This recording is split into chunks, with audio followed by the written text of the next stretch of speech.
একসময় আমি ভাবতাম মানুষের সমস্যার সমাধান দিতে হলে অনেক বড় বড় উপদেশ দিতে হয়। কেউ মন খারাপের কথা বললে আমি সঙ্গে সঙ্গে পরামর্শ দিতে শুরু করতাম। কেউ ব্যর্থতার গল্প শোনালে তাকে শেখাতে চাইতাম কি করা উচিত ছিল। মনে হতো এটাই সাহায্য করা। একদিন এক পরিচিত মানুষ খুব কষ্টের মধ্যে ছিল। আমি অনেক পরামর্শ দিলাম, অনেক যুক্তি দিলাম, কিন্তু সে শুধু চুপ করে রইল। কিছুদিন পরে ওই লোকের সঙ্গে আমার আবার দেখা হলো।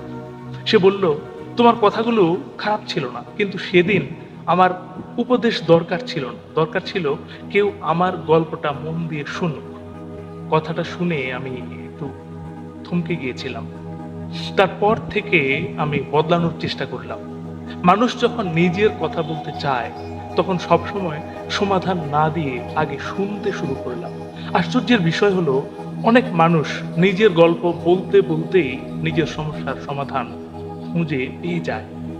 সেখান থেকেই আমি একটা শিক্ষা পেয়েছি। প্রতিটি মানুষের জীবনে একজন গল্পের ডাক্তার দরকার। গল্পের ডাক্তার যে ওষুধ দেয় না, কিন্তু মন খুলে কথা বলার জায়গা দেয়, যে বিচার করে না, শুধু শোনে, যে সমস্যার চেয়ে মানুষটাকে বেশি গুরুত্ব দেয়, মানুষটাকে। আজও যখন কোনো বন্ধু, আত্মীয় বা পরিচিত মানুষ কষ্টের কথা বলে, আমি আগে শুনি। কারণ বুঝেছি সব ক্ষত চোখে দেখা যায় না। কিছু ক্ষত গল্পের ভেতরে লুকিয়ে থাকে। আর সেই ক্ষতের প্রথম চিকিৎসা হলো মনোযোগ দিয়ে শোনা। জীবন আমাকে শিখিয়েছে মানুষকে বদলানোর চেষ্টা করার আগে তার গল্পটা বুঝতে শেখা। অনেক সময় একজন ভালো শ্রোতাই একজন ভালো ডাক্তারের চেয়েও বেশি উপকার করতে পারে। আপনার জীবনে কি এমন কেউ আছেন যার কাছে নিজের মনের কথা বললে হালকা লাগে?